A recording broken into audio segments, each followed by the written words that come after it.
పూర్తి వివరాలకు చదవండి రేపటి అక్షర శిల్పం దినపత్రికలో.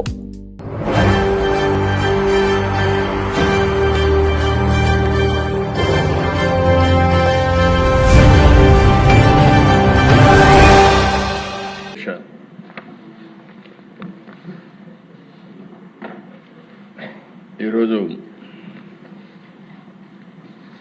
ఒక ముఖ్యమైన సమస్య, వ్యవస్థల్లో ఒక విశ్వాసాన్ని పెంచే సమస్య ఏదైతే ఇటీవల జరిగినటువంటి మెగా డిఎస్సి. ఎందుకంటే దేశ ఒక వ్యక్తి జీవితాన్ని మార్చేది విద్య. పేదరికాన్ని రూపుమాపేది కూడా విద్యతోనే సాధ్యం. ఒక కుటుంబం విజయాన్ని సాధించాలంటే నేను ఇప్పుడే కాదు 30 ఏళ్ళ నుంచి నేను నమ్మిన సిద్ధాంతం. నా రాజకీయ జీవితంలో 50 సంవత్సరాలుగా నేను మీటింగుల్లో కూడా చెప్పిన విషయం, మీ పిల్లలకి మీరు ఎంత ఆస్తి ఇస్తారనేది ముఖ్యం కాదు, మీ పిల్లల్ని ఎంత బాగా చదివిస్తారనేది ముఖ్యం. మీరు ఆస్తినిచ్చి అప్రయోజకుడైతే ఆస్తిని పోగొట్టుకుంటాడు. మీరు ఇచ్చే విద్యతో సమర్థవంతంగా పనిచేసి నేర్పరితనం నేర్పిస్తే అచంచలమైన విశ్వాసంతో ముందుకు పోయి ఏదైనా సాధిస్తాడనేది నా థియరీ అధ్యక్ష. దానివల్ల ఒక ప్రాక్టికల్గా కూడా చూశాను. నేను ఐటీకి ప్రాధాన్యత ఇచ్చాను, ఊరూరు చెప్పాను, నా మీద నమ్మారు. ఊర్లో ఉండే పిల్లల్ని తీసుకొచ్చి అర్బన్ ఏరియాలో పెట్టి చదివించారు. చదివించిన పిల్లలు ఐటీలో ఉద్యోగాలు వస్తే ఈరోజు ప్రపంచం అంతా వెళ్ళారు. ఎన్నో సంవత్సరాలు కదా దిశ, 25 సంవత్సరాల్లో ఈరోజు గర్వంగా చెప్తున్నా, ప్రపంచంలో హైయెస్ట్ పర్ క్యాపిటా ఇన్కమ్ సంపాదించే జాతి తెలుగు జాతి. ఒక విద్యతోనే ఇది సాధ్యమైంది. అయితే అధ్యక్ష, ఈ విద్య విషయంలో తెలుగుదేశం పార్టీ ఎప్పుడైనా నిర్లక్ష్యం చేయలేదు. ఎన్టీ రామారావు గారు రెసిడెన్షియల్ స్కూల్స్, గురుకుల పాఠశాలనే నూతనమైన కాన్సెప్ట్ తీసుకొచ్చింది ఎన్టీ రామారావు గారు అధ్యక్ష. గిరిజన ప్రాంతంలో పిల్లలు స్కూల్స్కి రాలేకపోతే, తినడానికి తిండి లేకపోతే రెసిడెన్షియల్ స్కూల్స్ ఏర్పాటు చేసి ఆ రోజు నిర్వహిస్తే ఈరోజు దేశంలో రెసిడెన్షియల్ స్కూల్స్ వచ్చే పరిస్థితికి వచ్చాయి. మొట్టమొదటిసారిగా మహిళలకి విద్యలో ప్రాధాన్యత ఇవ్వాలని మహిళా విశ్వవిద్యాలయాన్ని దేశంలో ఫస్ట్ టైం ఏర్పాటు చేసిన వ్యక్తి నందమూరి తారక రామారావు.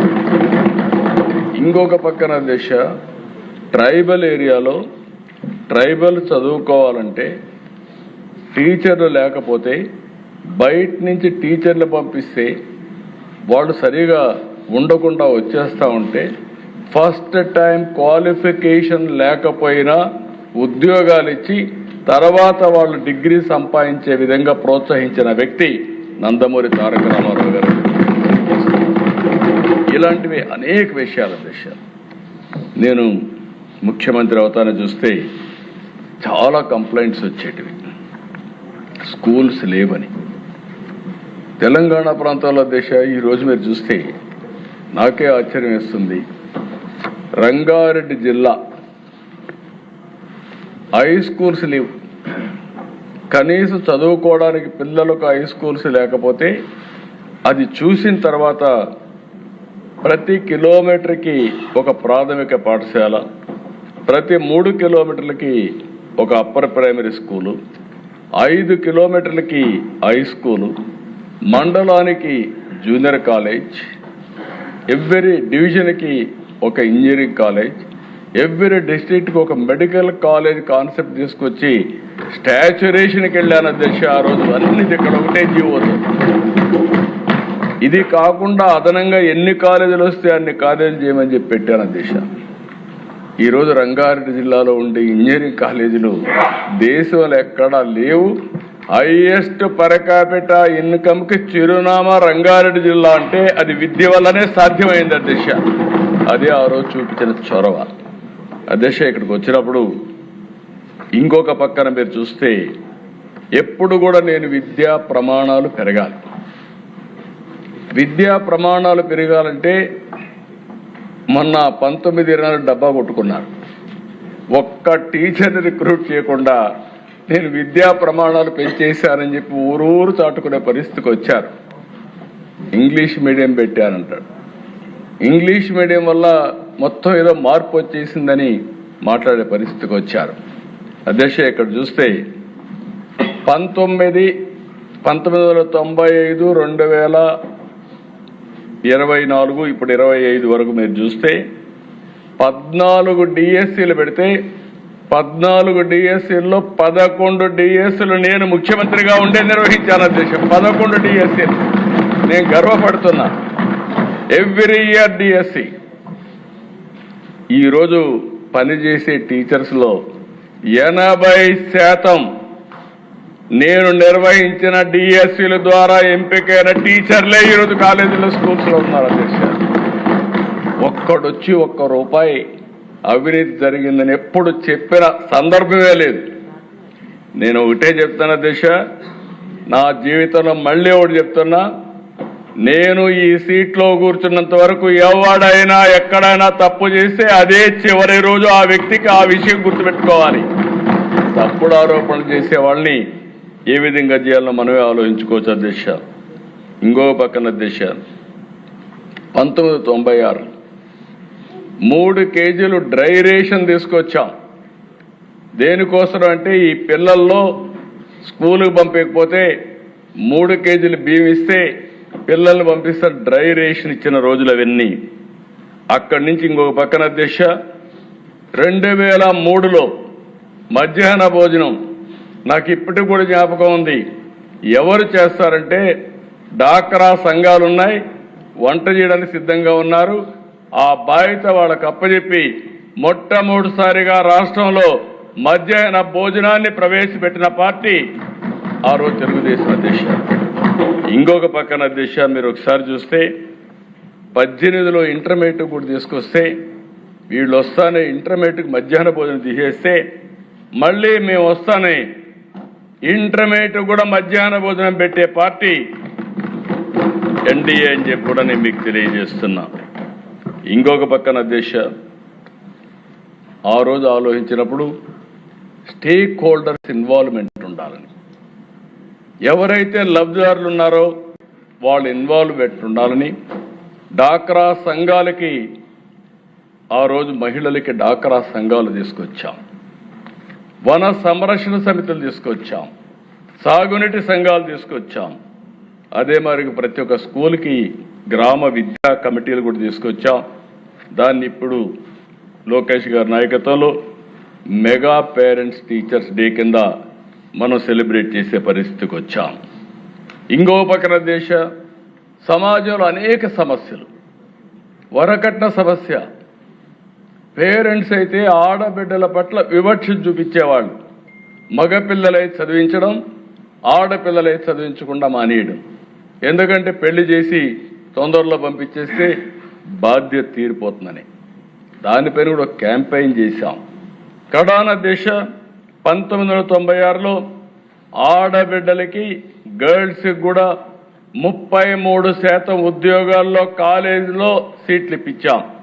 చాలామంది నా దగ్గరకు వచ్చి ఒక మాట అన్నారు, మీరు 33% ఇస్తున్నారు, మెరిట్లో వస్తారు, 50 క్రాస్ అవుతారు, మేమేం కావాలంటే పర్వాలేదు, బ్యాక్లాగ్ ఉంది, ఆడపిల్లలను చదువుకోవాలని ప్రోత్సహిస్తే ఈరోజు నేను గర్వంగా చెప్తున్నా దేశ, ఎక్కడైనా చదువుకున్న ఉద్యోగాలు చేసేవాళ్ళు అడిగితే భార్య భర్త ఐటీ ప్రొఫెషనల్స్ అయితే ఎవరికి ఎక్కువ ఆదాయం వస్తుందంటే ఆడబిడ్డలకే ఎక్కువ ఆదాయం వచ్చే పరిస్థితికి వచ్చింది.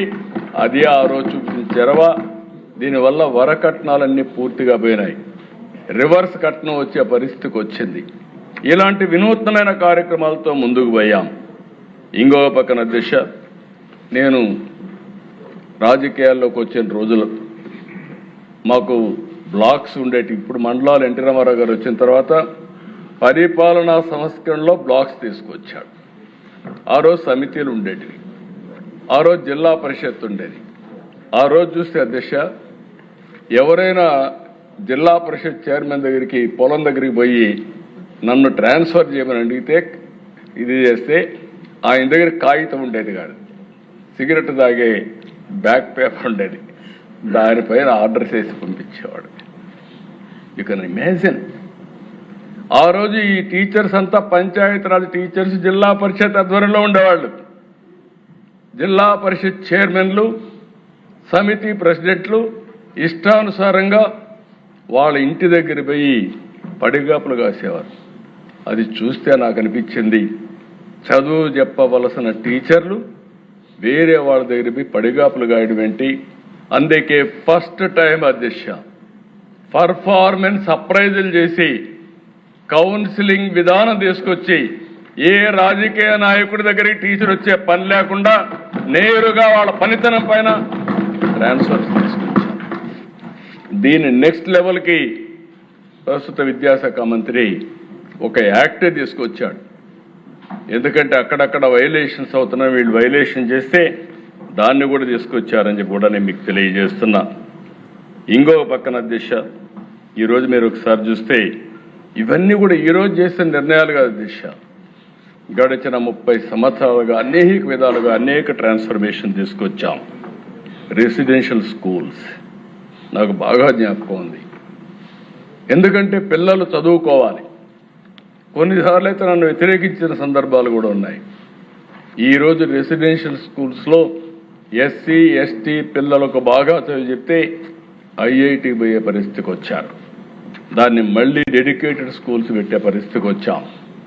నా ఆలోచన ఈరోజు 5 లక్షల మంది ఎస్సీ ఎస్టీ బీసీ పిల్లలున్నారు.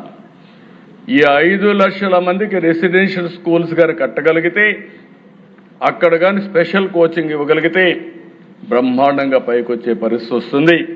అది కూడా ప్లాన్ చేస్తున్నాం అధ్యక్ష. ఇంకొక పక్కన అధ్యక్ష, మీరు ఒకసారి చూస్తే ఈరోజు గడిచిన ప్రభుత్వం 19-24 10-12 లక్షల మంది పిల్లలు ప్రభుత్వ స్కూల్స్కి రావడం మానేశారు, బడికే మానేసే పరిస్థితికి వచ్చారు. మేము ఆ రోజు ఒక హామీ ఇచ్చాం, ఎంతమంది పిల్లలుంటే అంతమందికి తల్లికి వందనం కింద 15,000 వేస్తామని చెప్పి మాట నిలబెట్టుకున్న ప్రభుత్వం ఎన్డీఏ ప్రభుత్వం అధ్యక్ష. దీనివల్ల మీరు చూసినప్పుడు ప్రైవేట్ స్కూల్ సుప్రీంకోర్టు ఆదేశాలతో, ఇంకొక పక్క మీరు చూస్తే ఏదైనా ప్రైవేట్ స్కూల్స్లో కూడా first class admissions government recommendation, government దీనికి ఇవ్వాలి, కోటా కింద ఇవ్వాలని చెప్పి పెట్టారు.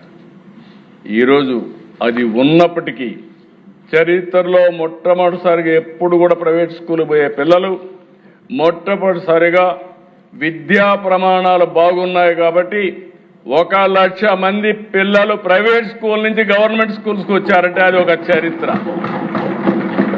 ఓవర్ నైట్ అయిపోలేదు దిశ. ఇవన్నీ కూడా ఒక నమ్మకం, ఒక ప్రొసీజర్ అయినాయి. ఇక్కడికి వస్తే దిశ ఈరోజు డిఎస్సి, నేను ఒకటే చెప్తున్నా మాట్లాడే వ్యక్తులకి, మీకైనా విశ్వసనీయత ఉండాలి, మీరు చెప్పే విషయాలకైనా సమాచారం ఉండాలి, వాస్తవం ఉండాలి. ట్రూత్ లేకుండా ఏదో గుడ్డ కాల్చి వేరే వాళ్ళపైన వేస్తానో బురద జల్తానో అంటుకుంటుందనే పరిస్థితికి వచ్చారు. నేను ఎన్నికల ముందు చెప్పాను, ఊరూరులో చెప్పాను. నేను ఆ రోజు చెప్పిన మాట మీరు ఆలోచిస్తే అధ్యక్ష, 5 ఏళ్లుగా ఒక టీచర్ని ఇవ్వలేదు. మీరందరూ ప్రిపేర్ అయ్యారు, చాలా నష్టపోయారు. అందుకే ఆనాటి ఎడ్యుకేషన్ మినిస్టర్ దగ్గరికి వచ్చి చెప్పినప్పుడు నా పాదయాత్రలో కూడా ఇవన్నీ చూశాను. నాకు బాధ ఉందంటే ఆ రోజు ఆయన్ని అడిగి ఎంతమంది ఉన్నారో ఎక్సర్సైజ్ చేయమన్నా. మెగా డిఎస్ఏ కింద 16,300 ఉద్యోగాలు ఇవ్వాల్సి వస్తుందని, 397 ఇవ్వాల్సి వస్తుందంటే క్యాబినెట్లో పెట్టి ఫస్ట్ సంతకం అధ్యక్ష ఎలక్షన్ మేనిఫెస్టోలో పెట్టాం. నేను, పవన్ కళ్యాణ్ గారు, అదే మరిగా బీజేపీ ముగ్గురం కలిసి ఎలక్షన్ మేనిఫెస్టో కూడా రిలీజ్ చేసి చెప్పిన మాట ప్రకారం మొదటి సంతకం పెట్టింది మెగా డిఎస్సి పైన పెట్టాను. పెట్టడమే కాదు, నేను టైం చెప్పా. ఇది విశ్వసనీయతకు సంబంధించిన విషయం, ఇమ్మీడియట్గా చేయమని. మొత్తం ఉద్యోగాల దిశ 16,347. వచ్చిన అప్లికేషన్లు 3,36,300 13 జిల్లాల్లో. ఫస్ట్ టైం చరిత్రలో 148 రోజుల్లో టోటల్ ప్రాసెస్ పూర్తి చేసే పరిస్థితికి వచ్చారు. ఇందులో కూడా మీరు చూసే దిశ, ఈరోజు మనం మొత్తం ఇవన్నీ కూడా మీరు చూసినప్పుడు టెస్టులు కూడా ఆ ప్రాసెస్ అంతా కూడా ఇప్పుడే మినిస్టర్ గారే చూపించారు కాబట్టి నేను ఆ డీటెయిల్స్ పోవడం లేదు. ఎవ్రీ ప్రొసీజర్ ట్రాన్స్పరెంట్గా, ఎక్కడ ఎలాంటి అవకతవకలకు స్కోప్ లేకుండా చాలా చెక్స్ అండ్ బ్యాలెన్సెస్ పెట్టి పర్ఫెక్ట్గా చేశారు అధ్యక్ష. 48 రోజుల్లో మీరు చూస్తే TET notification, DSC notification, district and management wise web based online application, question paper settings, TCS iON secure testing platform, conduct of examinations, declaration of scores, zone of consideration certification verification, horizontal and vertical reservations, grievance redressal mechanism, final selection and appointments, court cases. ఇవన్నీ కూడా మీరు ఒకసారి చూస్తే ఫైనల్గా మీరు చూసే selection process అన్నీ చేసి మళ్ళీ ఏమాత్రం అశ్రద్ధ ఉండకూడదని నేరుగా ఈ సెలెక్ట్ అయిన అందరినీ అమరావతికి పిలిచి వాళ్ళందరి యొక్క విషయాలు తెలుసుకొని వాళ్ళ కుటుంబ సభ్యులతో సహా ఆ రోజు సన్మానం చేసి పంపించి ఒక నమ్మకాన్ని కలిగించిన ప్రభుత్వం ఈ ఎన్డీఏ ప్రభుత్వం అని చెప్పి కూడా నేను మీకు తెలియజేస్తున్నాను అధ్యక్ష. ఈ ప్రాసెస్లో కూడా మీరు చూస్తే అధ్యక్ష, క్వశ్చన్ పేపర్ ఒక్క సెట్టింగ్ చెప్తాను. 89 టెస్ట్ సెషన్స్, 13 సబ్జెక్టులు, 67 టైప్ ఆఫ్ పోస్టులు, 24 రోజుల్లో 42,000 క్వశ్చన్స్ సెలెక్ట్ చేశారు. అందులో కూడా మీరు చూస్తే ఆ క్వశ్చన్ పేపర్స్ అన్ని సెలెక్ట్ చేసిన తర్వాత ఏ విధంగా పెట్టాలనో బెస్ట్ సిస్టమ్ ఎస్టాబ్లిష్ చేశారు. ప్రీ ఎగ్జామ్ కానీ, డ్యూరింగ్ ఎగ్జామ్ కానీ, పోస్ట్ ఎగ్జామ్ కానీ ఎక్కడ జీరో టాలరెన్స్ కింద, జీరో కాంప్రమైజ్ కింద ముందుకు పోయే పరిస్థితికి వచ్చారు. 154 సెంటర్లో పరీక్షలు జరిగాయి. 19 అవుట్ సైడ్ ఆంధ్రప్రదేశ్ చేసే పరిస్థితికి వచ్చారు. సిబిటి కంప్యూటర్ బేస్డ్ టెస్ట్ మోడ్లో మొత్తం కండక్ట్ చేశారు. డిక్లరేషన్ ఆఫ్ స్కోర్స్ కూడా everything online, everything is transparent అధ్యక్ష. ఇంకొక పక్కన హారిజాంటల్ వర్టికల్ రిజర్వేషన్స్ ఎంతమందికి ఇచ్చారో కూడా వర్టికల్ మొత్తం వెరిఫికేషన్ అవుట్కమ్ చూస్తే 16,291 వ్యక్తుల్ని కంప్లీట్ చేసి కన్సిడర్ చేస్తే 15,941 మంది సెలెక్షన్ అయ్యారు. 722 మంది రిజెక్ట్ అయ్యారు. దానిపైన ఆ మెరిట్స్ ప్రకారం ఇలాంటివన్నీ చేసే దిశ హారిజాంటల్ వర్టికల్ రిజర్వేషన్. ఇటీవల మేము ఒక స్పోర్ట్స్ పాలసీ కూడా తీసుకొచ్చాం. 2% నుంచి 3%కు పెంచాం. టోటల్గా మీరు చూసే దిశ 1-2 కాదు, 33,830 క్వరీస్ వచ్చాయి, సందేహాలు వచ్చాయి, ఫిర్యాదులు వచ్చాయి, అన్నిటికీ ఆన్సర్ చేశారు. ఇంకొక పక్కన మీరు చూస్తే ఈ జోనల్ లెవెల్లో కూడా 3 లెవెల్లో zonal level committee, state level committee, final appellant authority ఇలాంటి అన్ని పెట్టుకొని మొత్తం అన్ని కూడా రెడ్యూస్ చేసే పరిస్థితికి వచ్చారు. ఇంకొక పక్కన దేశ స్పోర్ట్స్ కోటా 421 మంది వేకెన్సీస్ ఉంటే 3,600 వచ్చారు. 5,328 పోస్టు ప్రిఫరెన్సెస్ ఇచ్చారు. ఇందులో కూడా మీరు చూస్తే అధ్యక్ష 24-29 పాలసీ తీసుకొచ్చాం, 2 నుంచి 3% పెంచాం. దీనికి ఒక జీవో ఇచ్చాం. ఇచ్చిన తర్వాత అధ్యక్ష మీరు చూస్తే జీవో నెంబర్ 4 చాలా స్పెసిఫిక్గా ఇష్యూ చేసి ఇవన్నీ కూడా ఒక పద్ధతి ప్రకారం మొత్తం కూడా గవర్నమెంట్ ఆఫ్ ఇండియా ఏదైతే అమలు చేశారో అదే ఇక్కడ అమలు చేసే పరిస్థితికి వచ్చాం. ఫైనల్గా అధ్యక్ష ఇటీవల కాలంలో ఎప్పుడూ మాట్లాడాల, 1 ఇయర్ పైన అయిపోయింది. ఉద్యోగాలు వచ్చిన వాళ్ళు చాలా హ్యాపీగా, ఎంత ఆనందంగా ఉన్నారంటే వాళ్ళ టెస్ట్ మనీలు చూస్తే నాకే ఒళ్ళు జలధరించే పరిస్థితికి వచ్చింది. వాళ్ళ స్టోరీస్ అంటే చాలా ఒక మనస్సుని కలిచివేసే విధమైన స్టోరీలు. ఒక్కొక్కరు 7 ఏళ్ళు మేము ప్రాక్టీస్ చేసాం, చదువుకున్నాం. ఎవ్రీ ఇయర్ పెడతారన్నారు, పెడతారంటే మేము ఆత్రపడ్డాం. 7 ఏళ్ళు జీవితాన్ని నాశనం చేసుకున్నాం.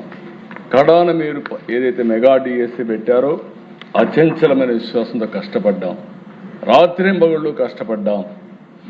మా కష్టానికి తగిన ఫలితం దక్కిందని వాళ్ళ కష్టాలు వర్ణించినప్పుడు మనసు కూడా చెల్లించిపోయే పరిస్థితికి వచ్చింది.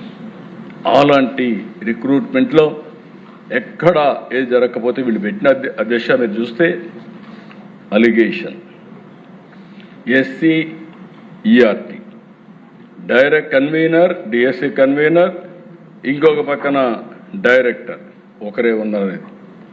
ఇది అడ్మినిస్ట్రేటివ్ కన్వీనియన్స్.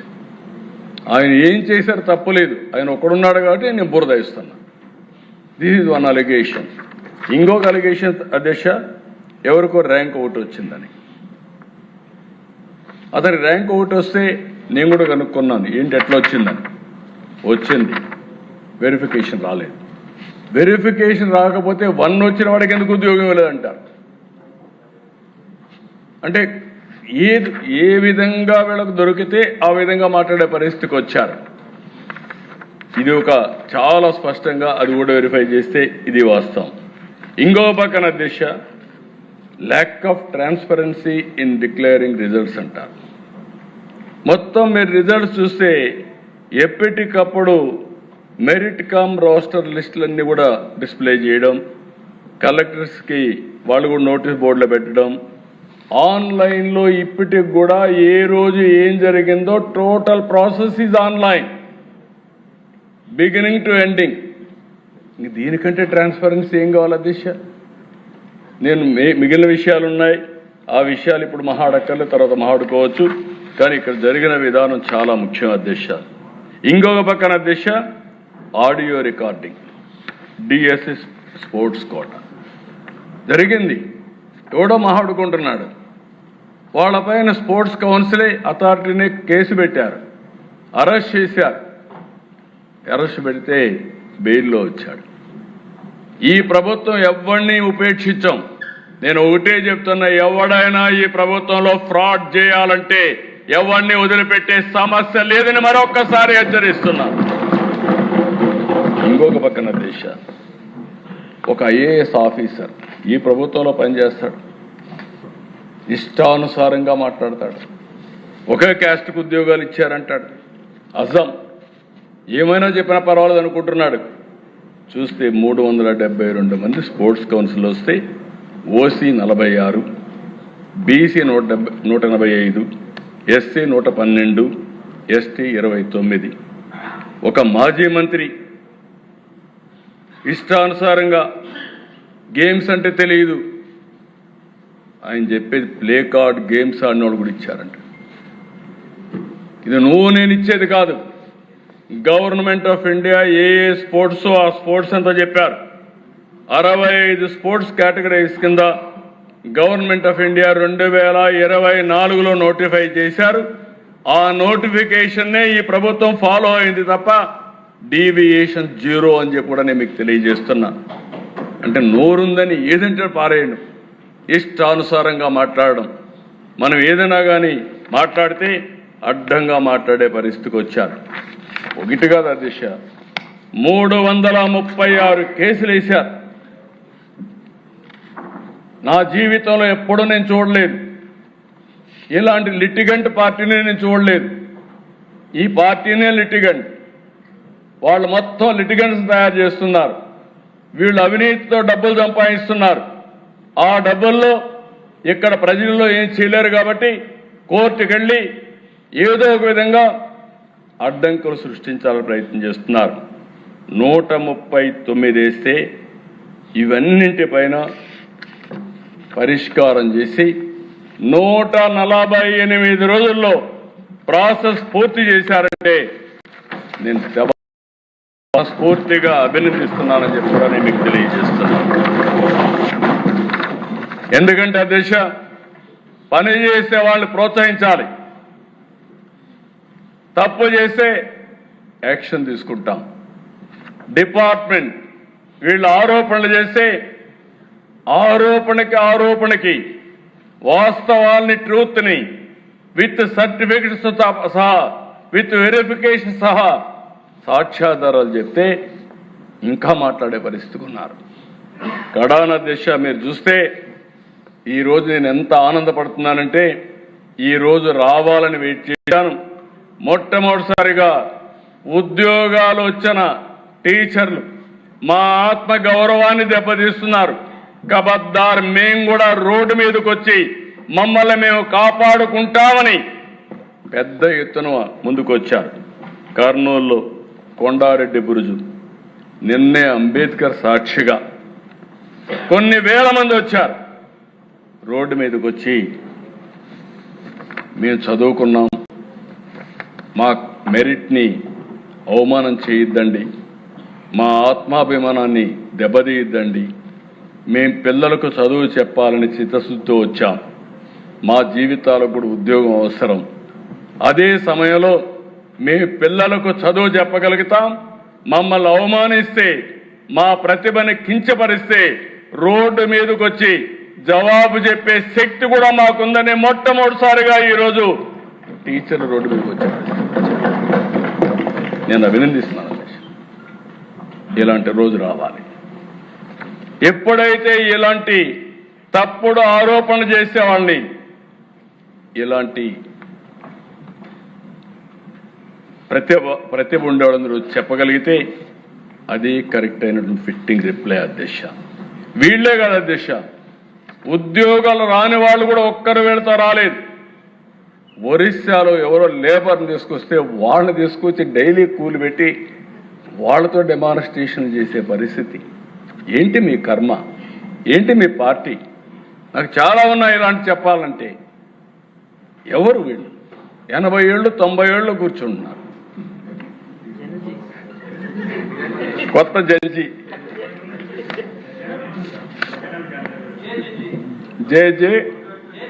జగన్ జంజి గంజాయి బ్యాచి.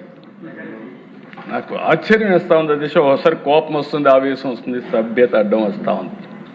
నేను ఒకటే చెప్తున్నా, ఎన్డీఏ విశ్వసనీయతను దెబ్బతీయాలంటే కబద్దార్ మీ తరం కాదు, మీ వల్ల కాదని మరొకసారి హెచ్చరిస్తున్నాను.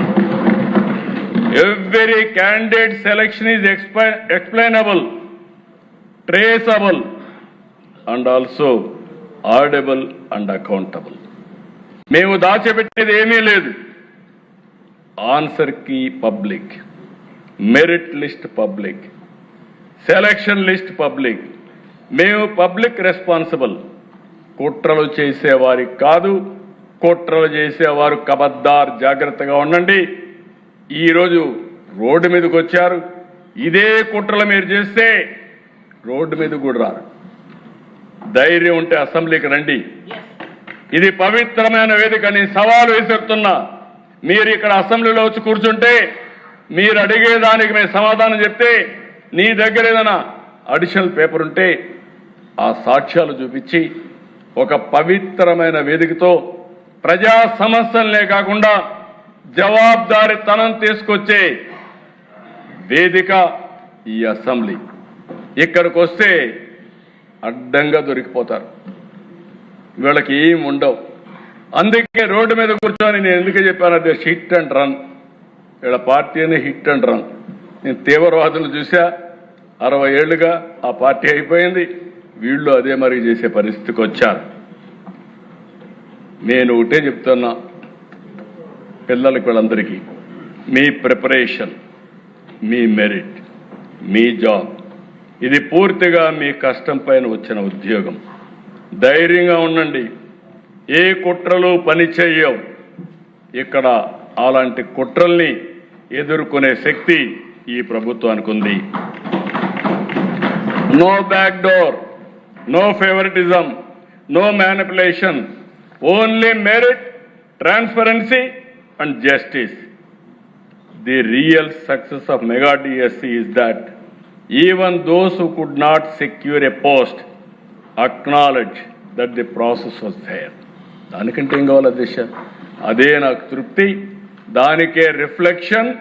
సెలెక్ట్ అయిన డిఎస్సి విద్యార్థులు రోడ్డు మీదకి రావడం, ఉద్యోగాలు రాని వాళ్ళు కూడా ఫేర్గా సెలెక్ట్ అయింది, మళ్ళీ మాకు టర్న్ వస్తుంది అని వ్యవస్థ పైన నమ్మకం ఉంది.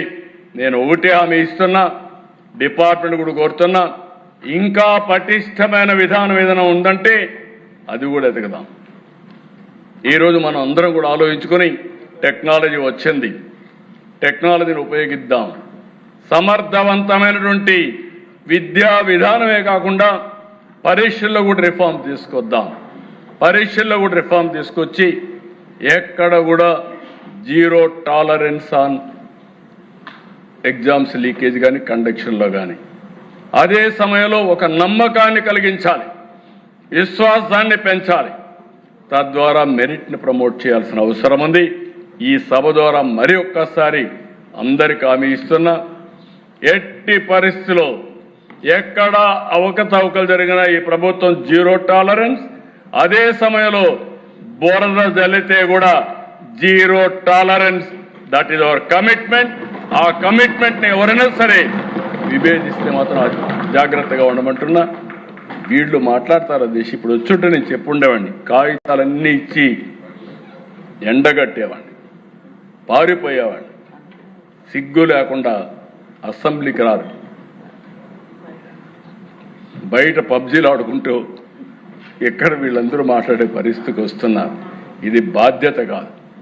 బాధ్యత కలిగిన వ్యక్తి అసెంబ్లీలో ఉండాలి. బాధ్యత కలిగిన వ్యక్తులు అసెంబ్లీకి వచ్చి మీరు డిమాండ్ చేస్తే డెఫినెట్గా మీరు చెప్పేది వాస్తవం అయితే మేము కరెక్ట్ చేసుకుంటాం. మీరు చెప్పేది వాస్తవం కాకపోతే మీరు మీ ద్వారా ప్రజలకు మీరు చెప్పేది అబద్ధమని నిలదీస్తాం.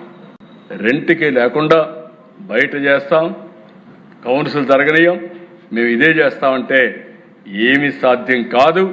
అల్టిమేట్గా ప్రజల్లో మీరు చులకన అవుతారు.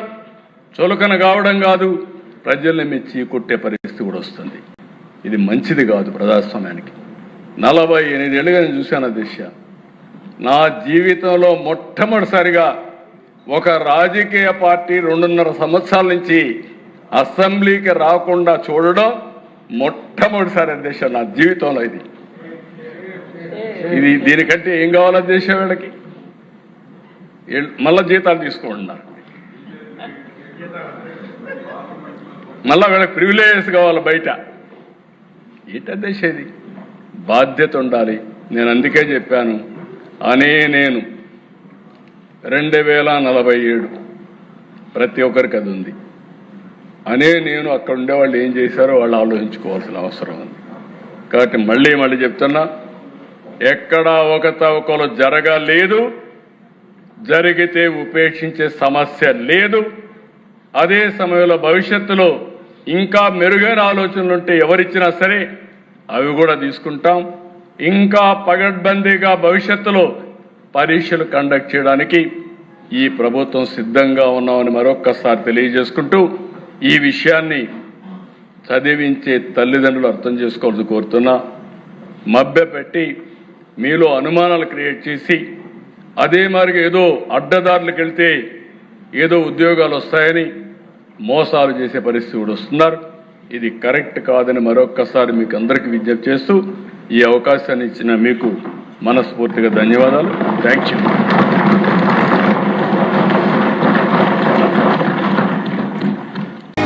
మరిన్ని కథనాల కోసం సబ్స్క్రైబ్ చేసుకోండి మీ అక్షర శిల్పం. పూర్తి వివరాలకు చదవండి రేపటి అక్షర శిల్పం దినపత్రికలో.